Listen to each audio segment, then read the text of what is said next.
Everyone, my goodness. It has been a full 24. How has it already been a full 24 hours? And of all people who should know that, it would be Chris, who was texting me minutes ago saying, "All right, we're ready to go." And I was saying, "Oh, I thought I had another half an hour." So it has been a very fast 24 hours. I hope it has been an incredible experience. I know these events are a lot, and it's impossible to be there for all 24 hours, I suppose, unless you're Chris and just don't sleep. But I hope that everybody has had a phenomenal time, that we've made some new friends, and that we've learned a tremendous amount, and that we are inspired and excited to go out and become fantastic advocates, as we all are, for preserving our dark skies. Just as a gentle reminder, my name is Roger Craig Smith. I have been sort of functioning as the opening and closing MC for Under One Sky 2025.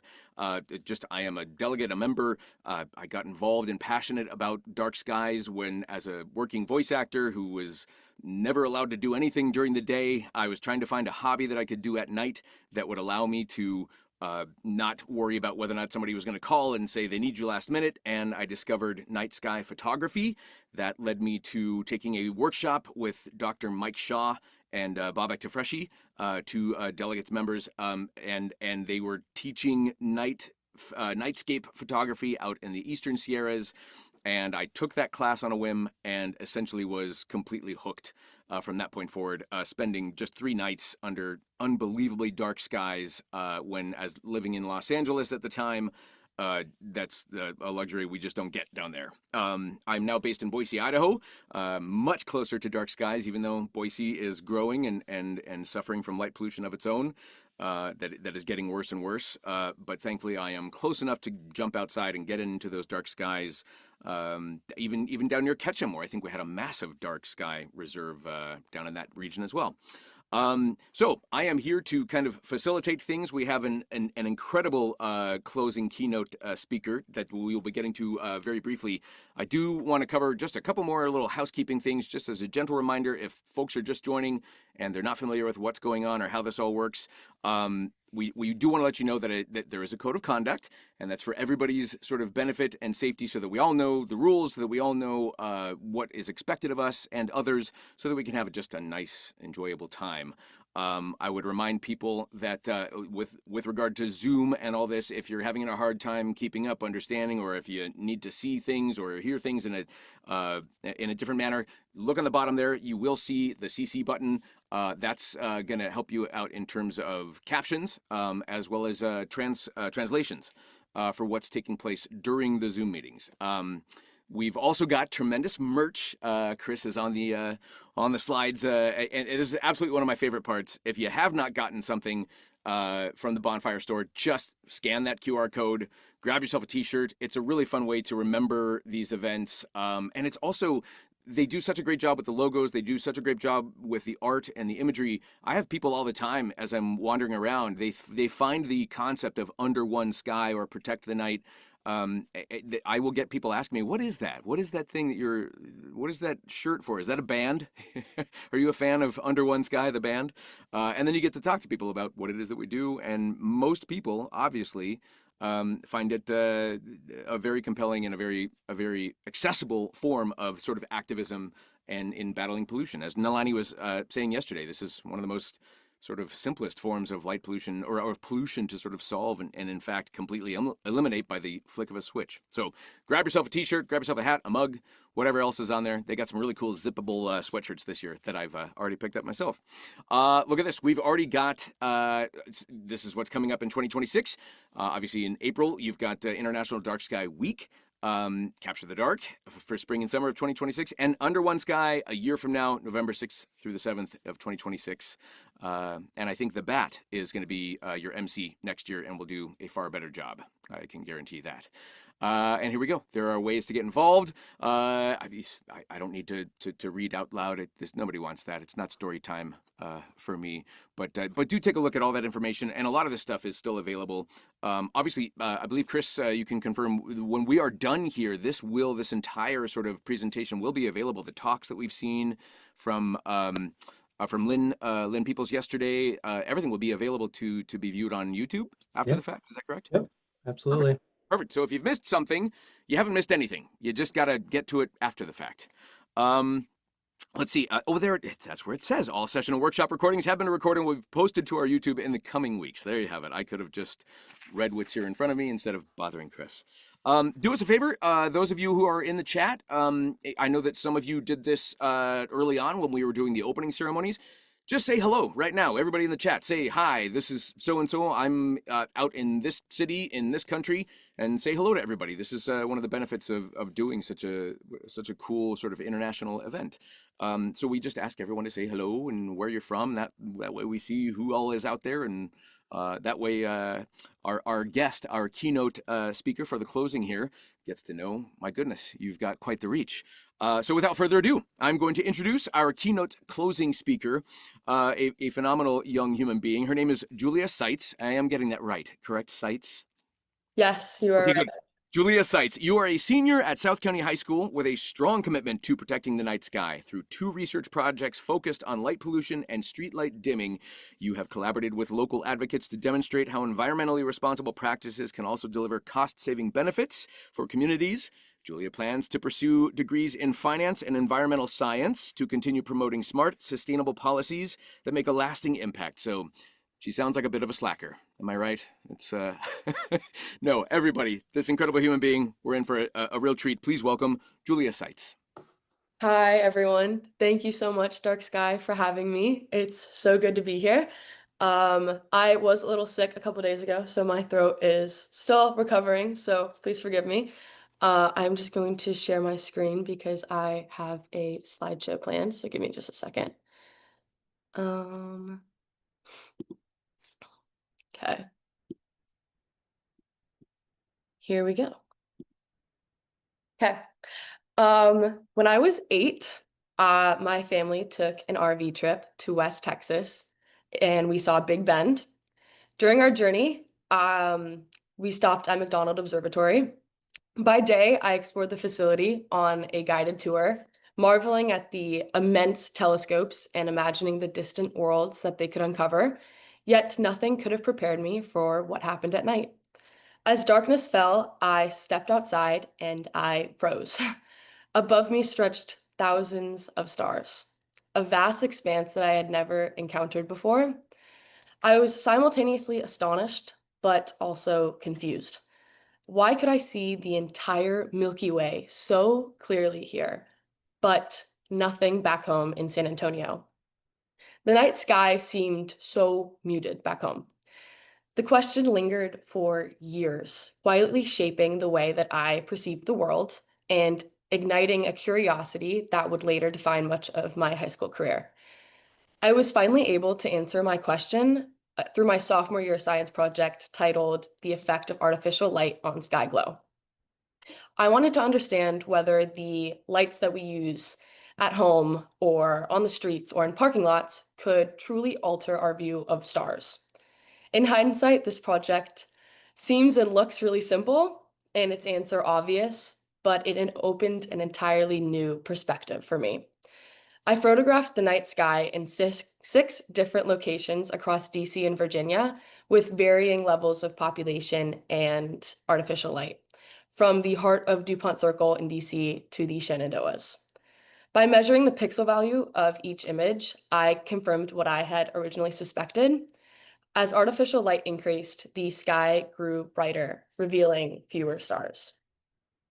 Presenting these findings allowed me to merge science with another one of my passions, public speaking. At the local science fair, judges were captivated that I had studied something so present, but so overlooked, the night sky. I won first place locally and the same thing at regionals and went on to states. But I constantly stood among projects on genetics or robots or sometimes even mold on bread that I realized that my study went beyond astronomy. It connected environmental science, technology, and human impact. Through this project, it opened so many doors, but eventually came to an end. But it left me with the persistent curiosity and desire to go deeper. So the following fall, as a junior, I began investigating methods to mitigate sky glow. I discovered the work of Dr. John Barentine, whose study examined how dimming streetlights affects sky brightness using satellite data in Tucson. Inspired and unable to find ground-based research in streetlight dimming, um, I wanted to explore this phenomenon close by with stuff that I could use. So I got a sky quality meter and a light meter, and I attempted to quantify the effects of municipal dimming on sky glow. After weeks of researching, I found that there was no towns in Virginia that actually dimmed their streetlights. So I had to explore a little bit further, and I found that Massachusetts and Rhode Island adopted LED streetlight dimming technology in multiple of their towns. So after a while of trying to convince my father to fly us out to the Northeast, he finally said yes, and I began taking my data.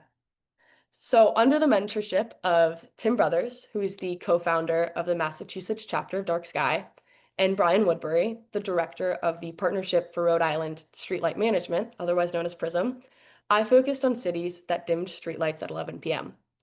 Using my SQM, I measured sky brightness before and after the streetlights dimmed, and my light meter confirmed that the lights actually dimmed. The results were striking and notable.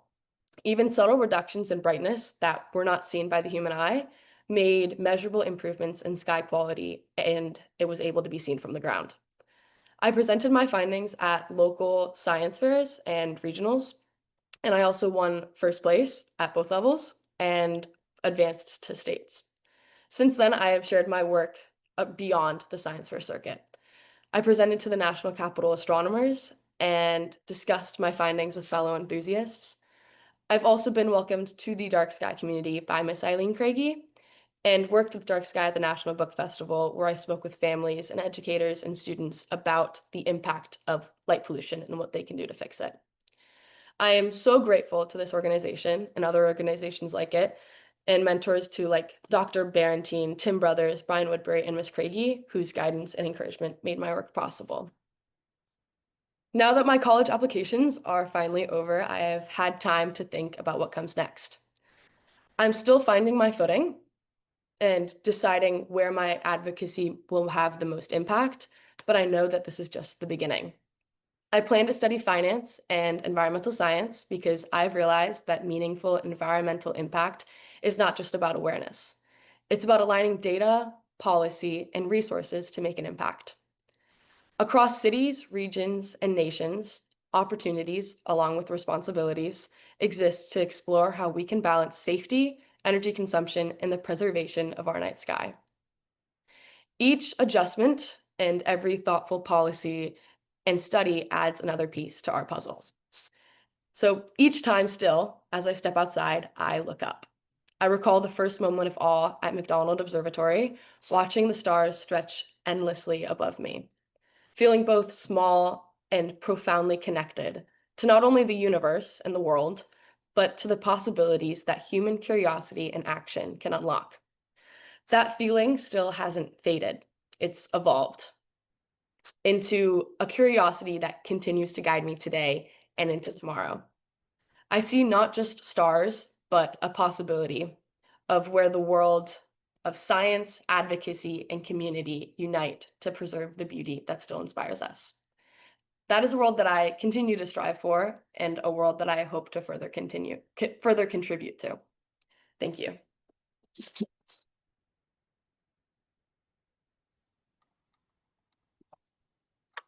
Amazing. Well done. Thank you. And hopefully you do understand that I was just, as somebody who has a job where I like make silly sounds for a living. Somebody at your age achieving the things that you are already accomplishing. When I made the joke of saying, "Well, of course, a bit of a slacker," that was it was all in good fun. Oh no, yeah. So we have already got. I mean, my gosh, it was sort of flooding in as you were speaking. We've already gotten some great questions. So we are going to get to those questions now. Let me try to find one here. Let's see. Well, there you go. This is a good one to start off with, especially when you were talking about like college applications and whatnot. And fingers crossed for you.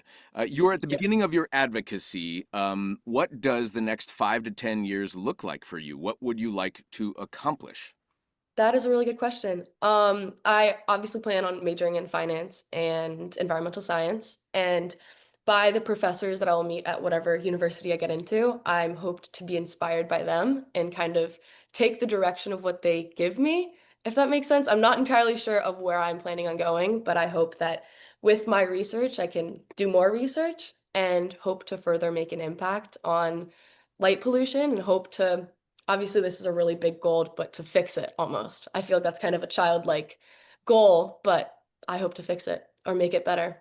I don't think that's childlike. I think everybody here, as Nalini was pointing out yesterday, the reality of this one form of pollution, I feel like it's about as solvable as any that are out there. So I think it's not childlike at all. Okay. It's a strong desire to solve this for sure. Next question. And I apologize. I think I don't have who's asking these things, but you can pat yourselves on the back for asking these questions. What advice would you give to other students or young advocates who want to do more than just raise awareness or just go out and do something? Definitely following Sky on their Instagram. I follow it actively. Also, I got started through this because of the science fair originally. So by kind of speaking with my peers and wondering like, oh, what are you doing for science fair? And realizing like that this was an issue and nobody was talking about it. And then continuing to talk to them about what light pollution is. That's where I originally started. And then kind of got in touch with Miss Craigie, Miss Eileen, and she kind of introduced me to Dark Sky. So I think reaching out to Dark Sky is the best way that I found it. So that's kind of the advice that I would give. Interesting. Are you finding that people your age are sort of just surprised, or or is there a general awareness? Like when you start to talk about this, do you find people your age that are saying, "Oh yeah, no, I know that's why we can't see the stars," or are they like, "What?" Um, During my first project, when I talked about what I did, people actually laughed. Same with my teacher when I told her that I was going to Massachusetts for my study. So I think that they don't entirely know the depth and the impact that light pollution has on health and the environment and mental awareness or mental health. That's just so many different aspects and pathways that light pollution has, um, that I don't think anyone really knows about it. So I was the only person that did astronomy for my science fair project in my school and went beyond that. So I would say a lot of people my age and my generation don't know much about it. Oh boy, that's well, you're changing that. So well Yeah, done. Wendy Gordon asks, based on your research to date and being involved in the dark sky community, what do you think are some key questions to be addressed going forward? I think the solutions, because I know that obviously I did a lot of research on municipal dimming, but there are other solutions out there.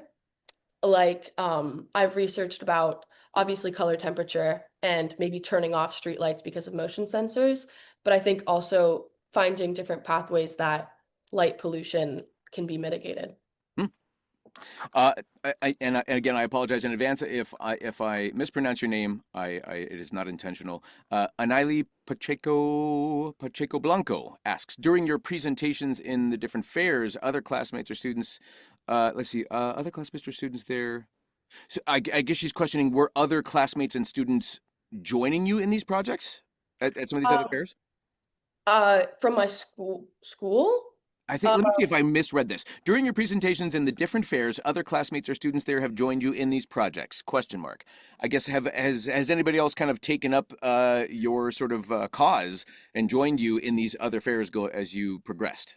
I started with one of my classmates and then took the project on by myself, but nobody has actually taken on the project with me, or my school also hasn't been the most supportive of it, I guess you would say. So the science fair is not as prevalent as I would like it in my community. Yeah. So it's kind of just me with the science fair thing at my school. How sad. Yeah. Uh, any plans? Do you have any plans of trying to enact change with that, or could you? I Do you feel like you're up against a wall? I feel like I'm up against a wall a little bit. I heard that they are, I originally started because it was a requirement for my class, and apparently they are taking that requirement away. So it's kind of taking a Wow. step backward a little bit. Yeah. The fact that you're still inspired is inspiring because it sounds like it hasn't really been the most supportive environment for you. Not entirely. Yeah. Judith Bailey says, Julia, congratulations on your journey so far.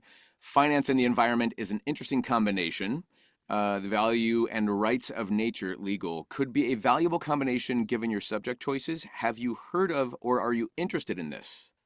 Maybe I should. So the value and rights of nature, legal in parentheses, could be a valuable combination given your subject choices. Have you heard of or are you interested in this?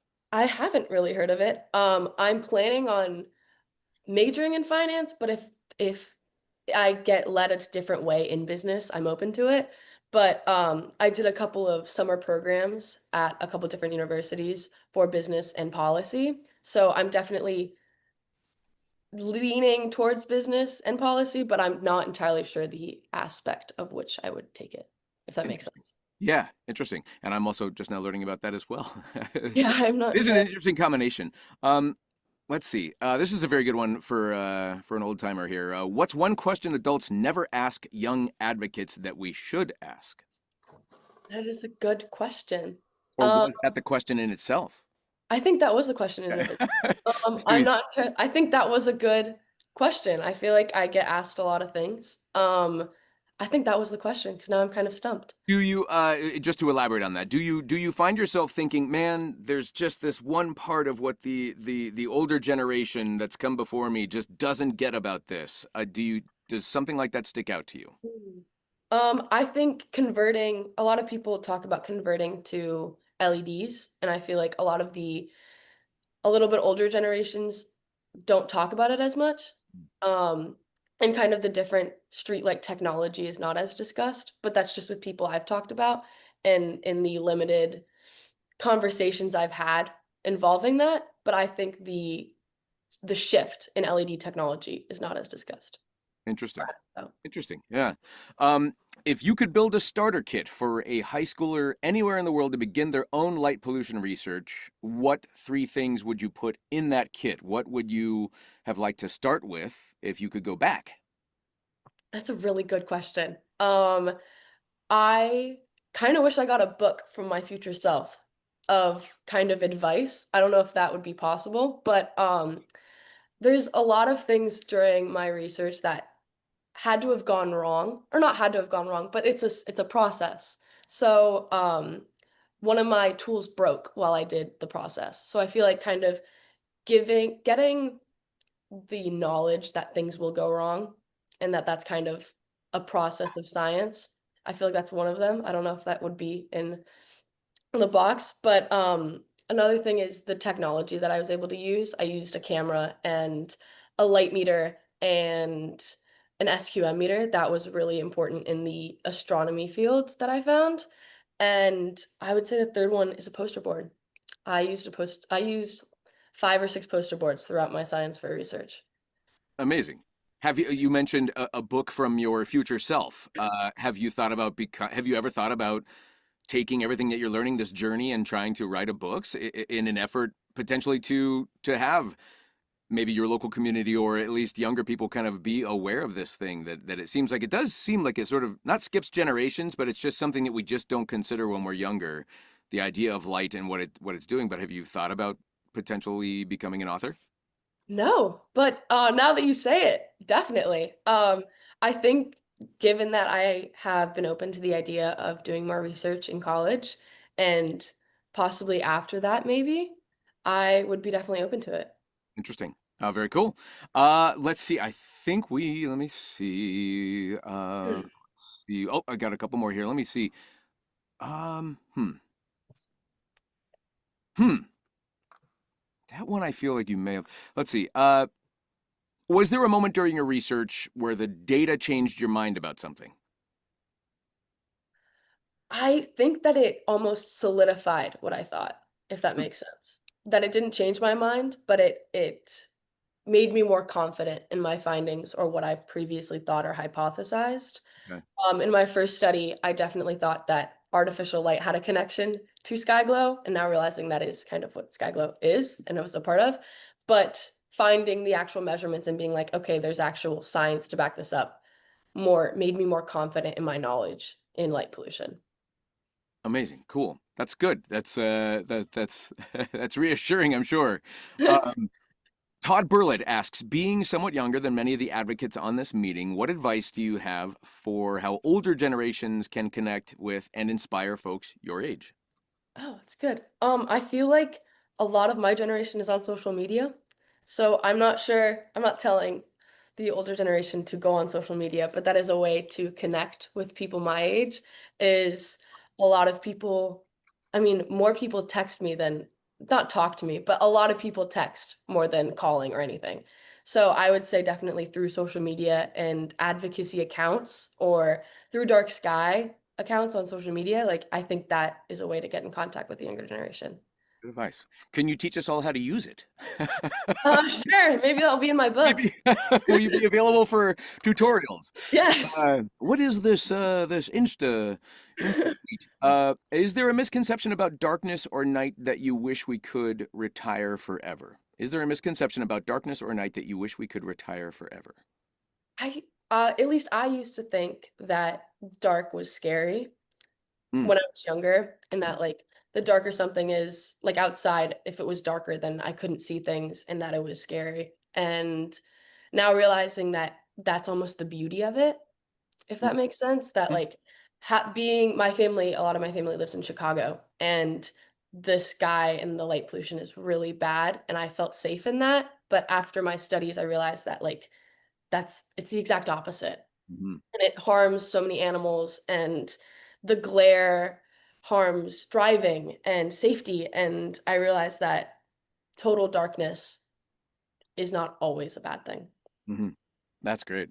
I've found I'm sure a lot of people too. Like once you if you've not spent a ton of time from like a younger age getting out into the dark skies and being out in the dark and letting your eyes adjust, that it does. There's almost an exhilaration to some of the sort of initial trips out where you feel a little on edge, a little uneasy, but then it does. Becomes kind of like a friend that you want to go back out and get into it because you begin to realize, the glare and the light and all that. It's not what I thought it was, and that those dark places are sort of, I guess, surprisingly comforting. So that's Yeah. cool that you had that experience as well. Let's see, Laura. Oh, I'm sorry. Let me get this one. Niraj, Dave asks, or Dave, Niraj asks, what has been your personal experience in doing all this research? Are there any hesitations or doubts about some of the confirmations that kept you going, or what kind of paused your work for a while? Um, I think the lack of understanding or support from my school kind of made me feel a little bit less confident, I guess you would say, that not having or not knowing of dark sky at first made me a little bit less comfortable with it, because throughout my first project I didn't know what dark sky was. And through the summer of sophomore to junior year, that's when I started thinking of my next project. And then fall of junior year, so a year ago, that's when I got in contact with dark sky. And I think that's when it fully connected that like, oh, there are actual people out here who know what's happening Mhm. and that people are trying to make a difference. So I think that at first, not knowing that other people were out there, that's what kind of hindered me or kind of made me a little bit nervous. But after coming in contact with this community, it kind of made me a little bit more confident. Would you estimate that? Would you sort of would you guess that if we were to, as an organization, start targeting younger and younger audiences, that it would have a greater impact? I think so. I think that there are a lot of people my age that don't know or don't care. Mm, And I think getting in contact, especially with Dark Skies doing on social media, is working. And I think that focusing on that might be good for the younger generation. very cool. Very cool.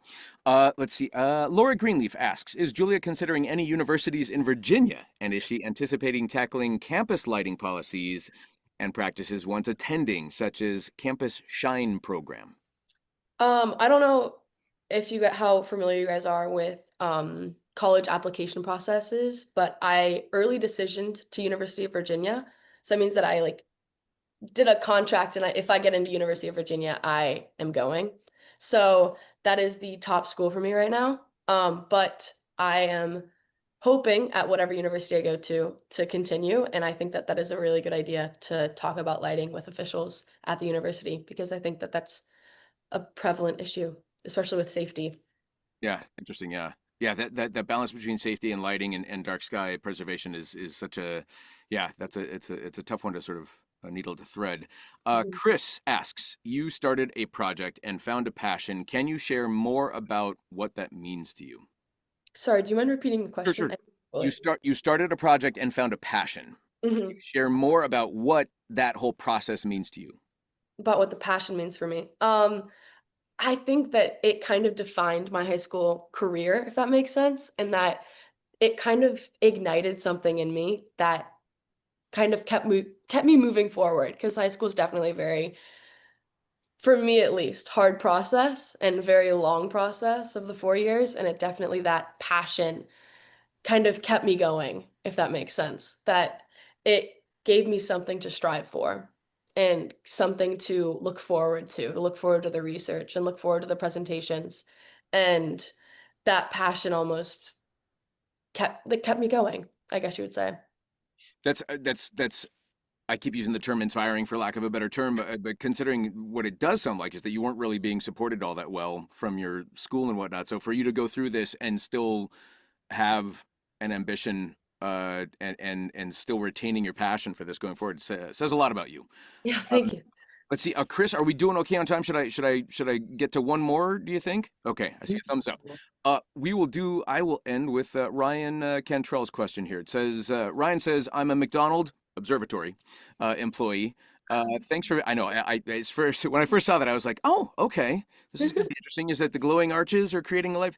I'm a McDonald Observatory employee. Thanks for visiting us when you did. You mentioned that much of your school had no idea about light pollution. Have you seen this beyond your school with people in the younger generations? Um, the most people that I talk to are at my high school for my generation. But looking at social media, I don't see any people my age talking about it. So I think that that's the perspective I have is that I haven't really met anyone else my age talking about it. So I think that it's not prevalent, if that makes sense, that I think that by seeing that there's no one there, that's what I'm seeing, if that makes sense. Yeah. I think I would speak likely for a lot of people here in saying though you're at the forefront of something, and I mean college is a great ambition, but I think just you could corner the market in TikTok videos for just dark sky advocacy and go be an influencer. This whole higher education, come on.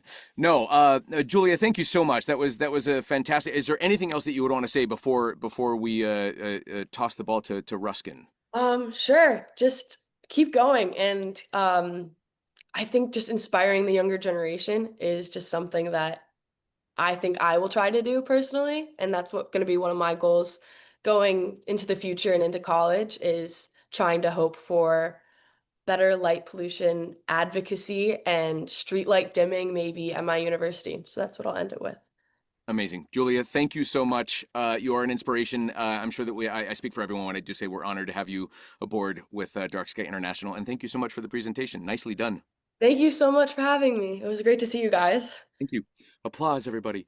I will now pass the torch to our CEO and a swell human being, Ruskin Hartley. Ruskin.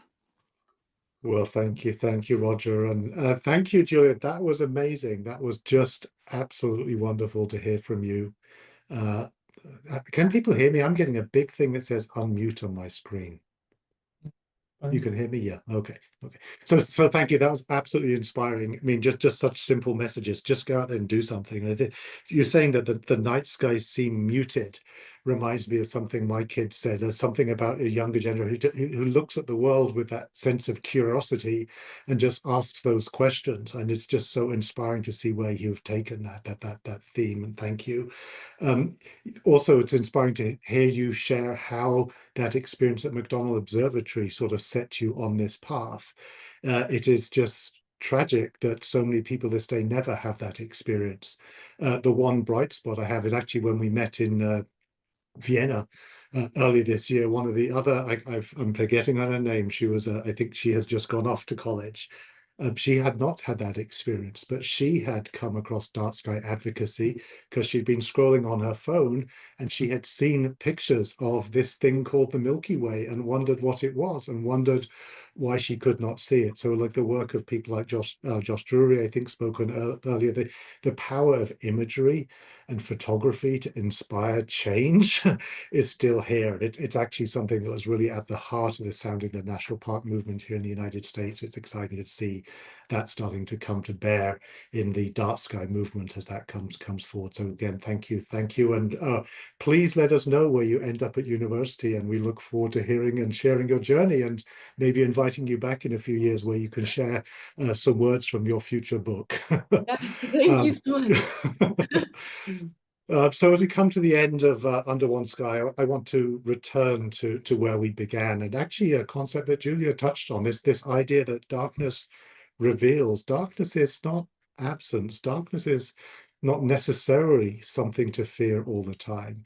When we take the time to truly see darkness for what it is, we realize it's not something to erase, but something that we need to work together to protect. Seeing darkness is the beginning of a journey that connects us to nature, to our communities, and to one another. In fact, as I stepped outside after this opening session yesterday, I actually took my youngest son to a soccer game, and as we were driving home, I looked up and the moon was rising. And what struck me was how far north the moon was. Apparently we're at this lunar standstill at this point, that people, this 18.6-year cycle where there's the progression of the moon, and it was just striking how far north it is. It's something that people have been watching for millennia, and ancient civilizations would track it so intensely over time that they would be able to line their monuments and their cities against them. So we are born to look up, and it's exciting that there's a generation still yearning to look up. So the past 24 hours, we've seen this discussion of darkness reflected again and again. We've heard about possums in Uruguay, salamanders in Malta, pangolins in South Africa, each story reminding us that when every one of us takes a small step for the night, multiplied by thousands of advocates, our shared actions add up. And together, despite the challenges, we're making real progress. We heard from our first DarkSky place. Flagstaff, Arizona will be celebrating its 25th anniversary next year. I believe there's going to be an incredible series of events and star parties. So book your trip to northern Arizona. Come and enjoy that. Be part of that. But also about the ongoing work to keep their skies dark while their community continues to grow and thrive. This is not something you do once and then it's done. It's something you have to wake up, recommit to every day, working to protect these places. Those stories remind us that a thriving city can still honor the night. And we also leapt forward. We celebrated our 250th DarkSky place, Lapalala Wilderness Reserve in South Africa, a wonderful landscape that I hope to visit one day, a landscape focused on conserving precious wildlife and wild places. And it's really a shining example how protecting darkness is an essential part of protecting life itself. We're also challenged to rethink some of our assumptions through a workshop, a moderated discussion I hosted this morning. Chris Kyber challenged us to how we can bring science education and awareness together to move beyond just education and awareness and move us to action. And we heard about emerging threats from ever-brightening car headlights to unregulated satellites and how we must respond collectively. Again, we need to respond collectively to protect this darkness that's so valuable to life on Earth. And this afternoon, we heard some truly wonderful and touching moments during the award ceremony, hearing from people who don't do this work for the recognition, but out of their passion and love for the night. And it's really our honor and privilege to recognize that work. And hopefully that continues to inspire them and inspires people to join around them and continue this work. It just gives us all energy to continue doing what we're doing here. I also wanted to give a heartfelt thank you to everyone who made this conference, this Under One Sky conference possible. It is actually the 5th year that we've been running this, and it's getting better and better and bigger and more exciting every year. I believe it is probably the largest global gathering of DarkSky advocates around the world. Through this technology, we can all join together. I wanted to say thank you to the entire DarkSky team for making this happen. Give a particular thanks to Chris, to Callie, to Amber, to Drew, to Natasha, to Michael Reimer and Megan Eves, who have been with us and with you at each step of the way. They have a Slack channel in the background where they're coordinating all of these activities, and many of them have been up all night. Chris shared he did go to bed. He went to bed for 2 hours and 40 minutes. 2 hours. So he deserves a well-deserved rest. Thank you to the dozens of speakers who were so generous with their time, sharing their insights and sharing their passion, so that we can all learn and be inspired. Thank you to Roger for sharing your story. We are so grateful that we get a voice actor to come and be the sound and the voice and welcoming voice of DarkSky, and to hear your personal story is really inspiring. Roger, I know Babek myself, and I know he's a tremendous champion advocate for everything that we do. So those connections really matter. Thank you for joining us. And if you can get the bat for next year, that'll be fantastic. But we would all need some clever device to be able to hear. So who knows? Maybe we'll see you back here this time next year. I think you've done a fantastic job. And to Lynn Peoples for kicking us off. And actually probably making us wonder and understand the science of why we would want to stay up all night and how it's going to have a ripple effect. So Chris, no driving for the next 24 hours. We don't want your circadian rhythm to be so disrupted that you get into an accident, as she did when she got back from a trip to Europe.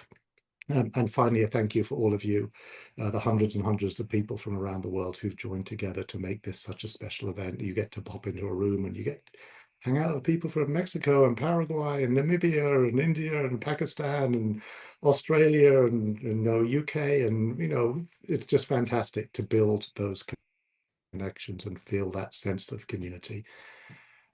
Events like Under One Sky are made possible because of the generosity of our members and supporters. We are a non-profit incorporated here in the United States, but we rely on the support of people from around the world to make all of this possible. If what you've heard today and over the past 24 hours has inspired you, I invite you to make a gift through our website. And if you'd like to explore a larger or more lasting contribution, please reach out to my wonderful colleague, Sarah Martin, our Chief Development Officer.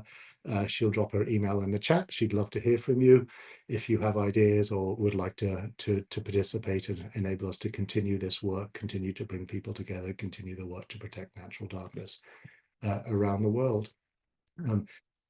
As we close, remember that we do live under one sky, right? The stars that I see are the same stars that Julia will see tonight. And as the world turns, some of those stars will return to Nilani in the Southern Hemisphere. We'll say goodbye to the Pleiades, the Seven Sisters one day, and Nilani will welcome them to her part of the world. So the night continues this quiet journey around the world, revealing these new stars, these new stories, and new hope. And let's carry that. Let's carry that light. Let's carry that darkness forward. And I hope you'll join us again 365 nights from now or thereabouts to share how far we've come together. Please bring a friend next time. Please, if you do the Instagram or the tweeting thing or the social things, do that as well. And if you don't, reach out to Julia. She'll show you how to do it and give you some tips and pointers. And in closing, I just wanted to say, thank you for joining us. Good night, good morning, good evening, good afternoon, good day. Wonderful to spend some time with some wonderful humans from around the world. Thank you. Amazing. Ruskin, thank you so much. Before I toss it to the underslept and overworked Chris Peterson, I just want to say thank you to everybody as well.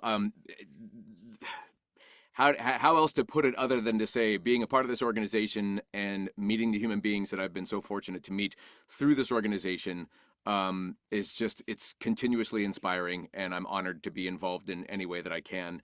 And thank you to everybody who has attended. Thank you to DarkSky International for giving me this opportunity to work with you on this incredible event. And yeah, here to everything that Ruskin just said. There's nothing else I can do to top that. So thank you to everybody. Congratulations to everyone for surviving the 24 hours. And speaking of surviving the 24 hours, I think Chris Peterson has some things to say to us before he, I'm assuming, passes out. Chris, take it away. It's really not that bad. No, I don't have anything to say. Just thank everybody for attending. We did record all these sessions. They will be made available on our YouTubes. And just thanks again for joining. We can't do this without you. You heard from speakers and advocates around the world that are just like you, just trying to make that impact day after day. And thanks for showing up again and trying to do that. So thanks, everybody. We had a great Under One Sky and hope to see you soon and next year.